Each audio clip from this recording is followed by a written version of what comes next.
Assalamualaikum guys, jumpa lagi sama Aufa. Hari ini kita akan ngelanjutin latihan kita tentang UTBK, tentang penalaran umum ya. Jadi penjelasan penalaran umum udah aku jelasin di video sebelumnya ya. So, kita lanjut aja langsung ke soalnya. Oke, silahkan di screenshot dulu soalnya ya. 5, 4, 3, 2, 1. Dan oke, ini halaman kedua ya. Silahkan di screenshot. Sudah? Mari kita lanjut saja. Oke, ini adalah grafik. Ini adalah presentasi responden melihat berita ya, tabel buat bacaan tadi. Oke.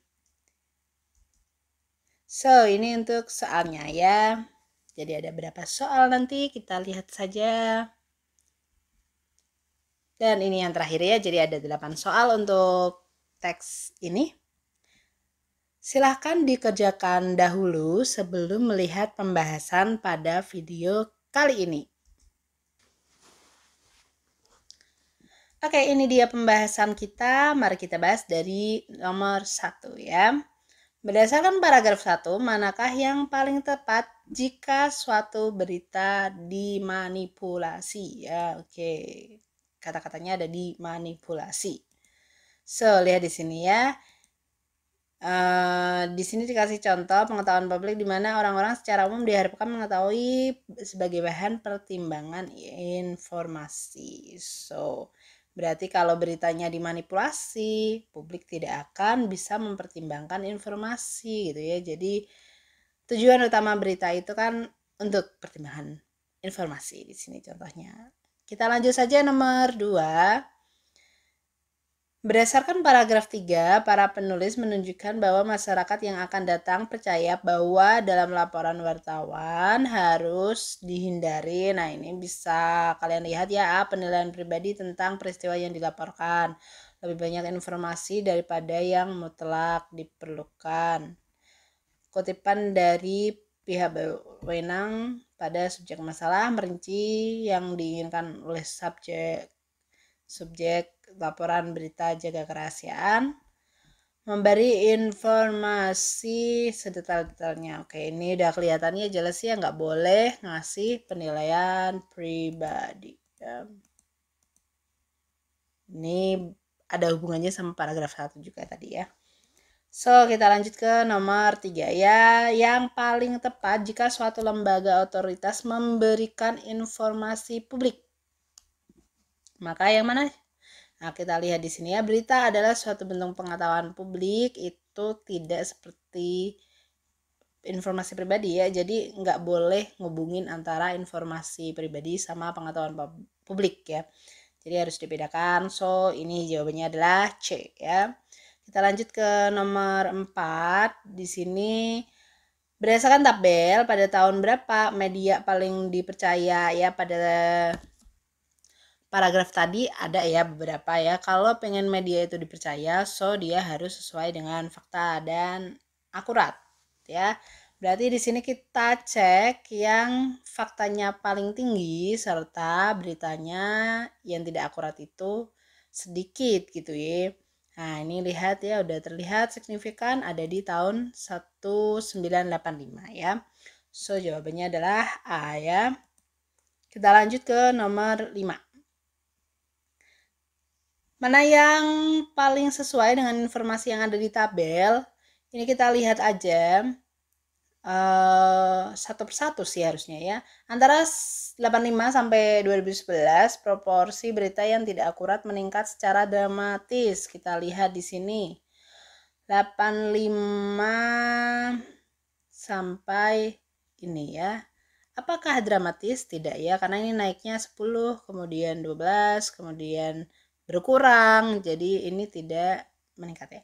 So, A itu salah. Yang B, 92 sampai 2003, orang yang percaya bahwa organisasi berita bias hampir 2 kali lipat ya. Ini kita lihat di sini.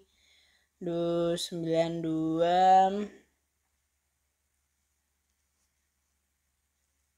kita lihat dia ini ya, ini hubungannya sama ini sih, independen sama enggak. Jadi 92 sama 2003 meningkat, oh no ya, dia turun ya.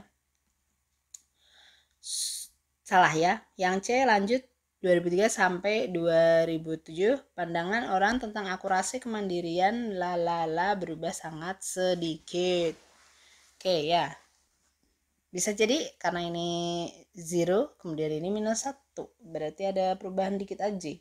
Kita lihat, kan dia nggak bilang berubah naik atau turun ya. Jadi kita keep dulu ya, kita simpan dulu jawabannya. 2007 sampai 11, persepsi masyarakat itu organisasi berita meningkat secara akurat, tetapi tentang organisasi berita wajar berkurang. Oke.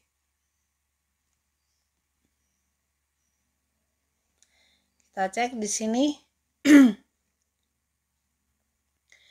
2007 sama 2011. Oke, dia nggak ada pengurangan ya, tapi naik.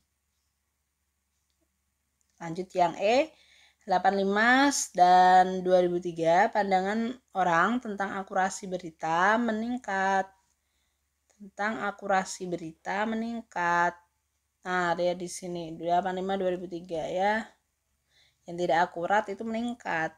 Berarti akurasinya enggak ya. Oke, berarti jawabannya C lah ya, tadi udah benar. Kita lanjut ke nomor 6. Di sini berdasarkan tabel, jika isi berita sesuai fakta, maka kalau sesuai fakta dapat dilihat ini ya, sesuai fakta berita dipengaruhi orang yang berkuasa. Kita cek.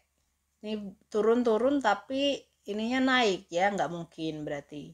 Berita akan berat sebelah, enggak ya, hubungannya sama yang A tadi. Yang C, berita benar-benar independen. Oke, semakin tinggi faktanya, yang 85 ini, ternyata independennya makin tinggi ya, benar ya. Ini kan makin berkurang juga, berarti jawabannya jelas yang C ya.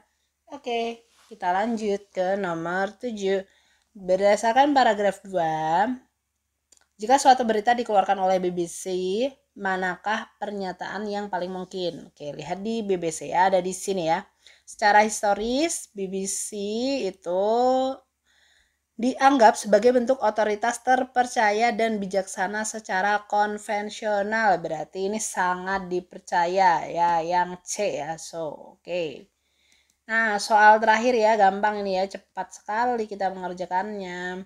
Berdasarkan tabel, maka selisih presentasi terbesar dari responden mengenai ketidakadilan berita. Nih, adil lah. Terjadi pada, nah ini gimana caranya? Karena ini cari presentase. Ya udah, berarti kita harus bandingin satu persatu ya. Jadi adil itu ada di sini. So, aku akan ambil aja ini biar sedikit ya. Dari 85 sampai 92, maka kita dapat 34 kurangi 31 per 34 kali 100%. Jelas ya, hasilnya adalah 8,8%. Begitu pula 92 ke 2003 ya, 31 kurangi 26 per 31 kali 100%.